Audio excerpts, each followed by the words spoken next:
Welcome back. We have game 2. We have Gordon Wright against Nick Botto. Gordon playing Naya, Nick playing Valakut. In game 1, if you guys are following along, we had Gordon Wright take that game 1 with a combination of Venser, O-Ring, and Sundial of the Infinite, getting rid of guys every single turn based on how the stack works with Sundial of the Infinite.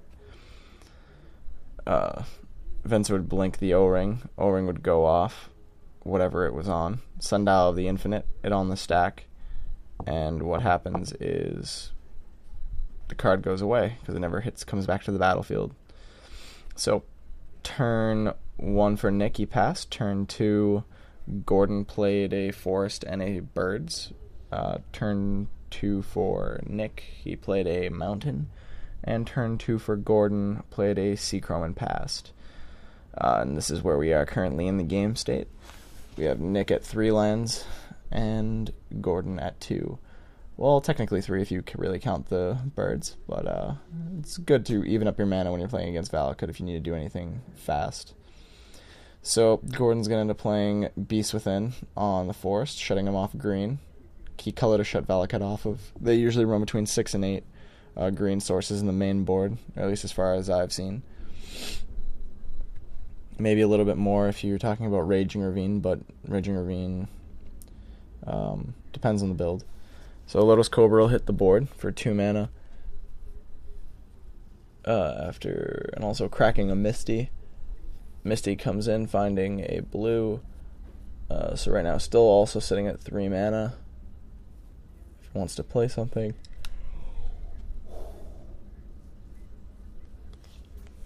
He's going to O-Ring the token. Token goes bye-bye. O-Ring stays. You can put it back in your graveyard there, Nick. Because it's just a full resto. And 1 more mana to bring in another bird. So a lot of mana ramping going on for Gordon here, early game. But the only problem with when you're doing a whole lot of mana ramping is you need to make sure you have stuff to do with that mana ramping. And Nick, as I was just talking about, those manlands, the Raging Ravines, in the certain Valakut lists. So, plays that Jace to go search for something to do something with that mana, ramping with. Jace will draw him a card, which seemed to be another land, or a Venser. I can't tell. I know there's a Venser in his hand. I just don't know which, if he drew the second card, which is a land. Nope, it's another Jace, so he did draw the Venser off that. And for 2 damage... So this is that chip damage that was going on, or could have been going on in game 1 had he been able to get rid of the battlements. But in this game, that's not an issue at this point. Nick will play an Evolving Wilds for the turn. He's going to pay 2 and ramping growth. So Nick putting his own permanent land ramp in play. Not temporary, or as long as you have creatures, you get the mana ramp. So while he's doing that, he's also going to go search for a land. So he's going to get a Forest and a Mountain put in play this turn, bringing him up to 5 lands max. Gordon will draw, and then to draw again with Baby Jace. Baby Jace, very, very key card in this format right now, but will not be returning in Innistrad. It was not reprinted in M12, and so we got new Big Jace. Memory Adept. Gordon will tap 4 and bring out Obstinate Baloth, gaining himself 4 life, putting him over at 24 right now. A key card against Valakut, gaining any additional life that you can.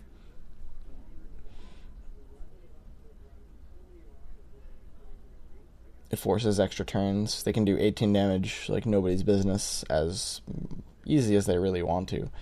When you start getting into that, I'm going to do 12 damage per trigger. It gets a little bit more tricky.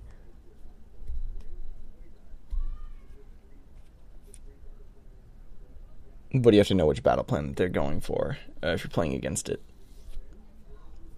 So right now, Nick's sitting on 6 cards, or 6 mana.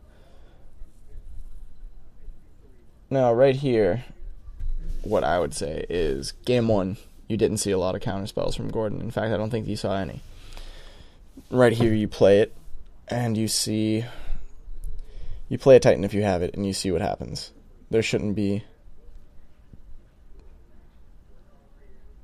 a reason for you not to. But he'll cast a slime, so impossible that he just didn't have the Titan. He will allow Gordon to untap.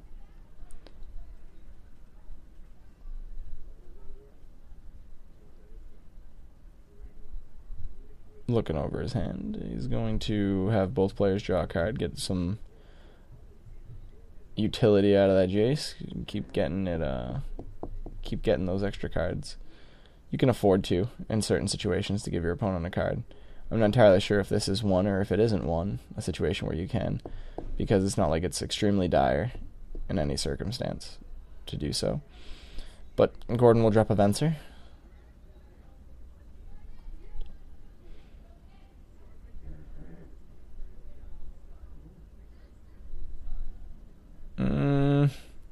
I'm not entirely sure I agree with this play over here. I think the correct play on this is to play the Venser and blink your Obstinate Baloth to gain another 4 life. End of turn, O-Ring comes back, exiling that. Because you can just legit go in with your Lotus Cobra and trade with the Acidic Slime, or at least give that option to. And if he doesn't trade, he takes the 2 damage. You can blink the Baloth no matter what, get back your Baloth, and gain 4 life. You don't want to go in with your Baloth in that situation, because it has Death Touch, and you don't want to lose it if your plan is to indeed bounce your Baloth, blink your Baloth in with Venser. So Valakut's hit the board with a Grave Titan, with a Primeval Titan. Primeval Titan searching out his Valakut lands to come into play. And it'll give Gordon the turn back. Facing down a pretty big army over here. But most of his army is all 0/1s.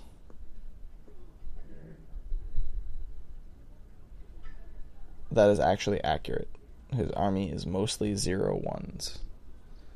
He has 2 0/1s, he has 1 2/1, and he has 1 4/4. Most is a 0/1. Little math lesson there for you guys.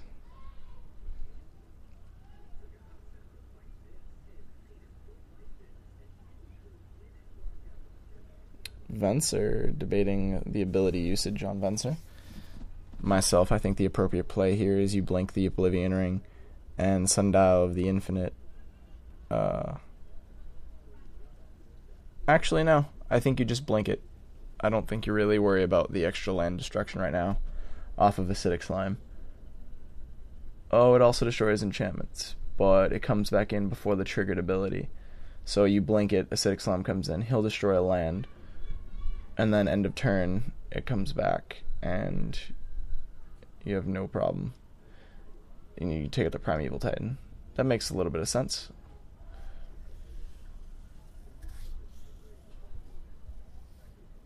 Unless, of course, Gordon has something for the Primeval Titan. If so, it's a bit of a different situation, which apparently he does.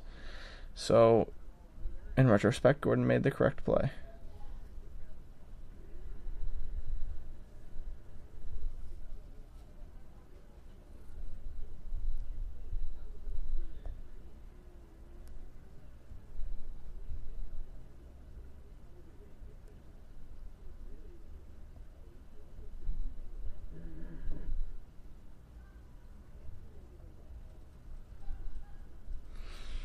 So we're looking at Nick tapping 3 mana, which looks to be a sacrificing one, so it has to be a Harrow.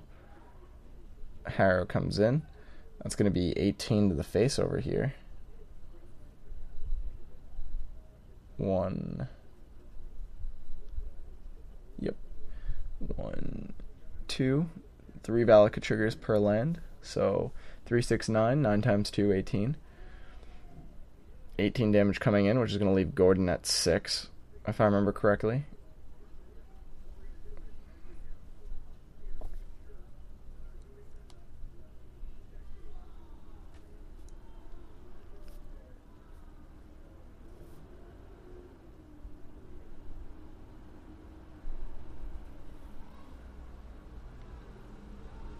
And this is a point where you really just hope your opponent just passes the turn.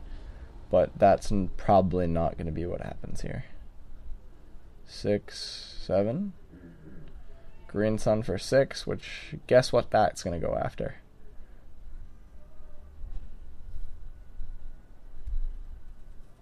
Primeval Titan. No way. I would never have called that. Finding mountain, triggering 18 more damage, and minus 36. Overall in one turn. 36 damage in one turn. That's something else. Valakut does that. So we're going to go on to game 3, where Nick evens up this game 1 apiece. We're going to shatter into Harrison's Comics and Collectibles, 252 Essex Street, Salem, Mass. Come on down. Come out, check out the place. We'd love to see you. Love to play against you. Love you to play against us. If you want to get on camera, please come up, talk to me. Let me know. If you don't recognize my face, you recognize the voice. I'm pretty talkative, so come on down. Love to see you. Thanks for following.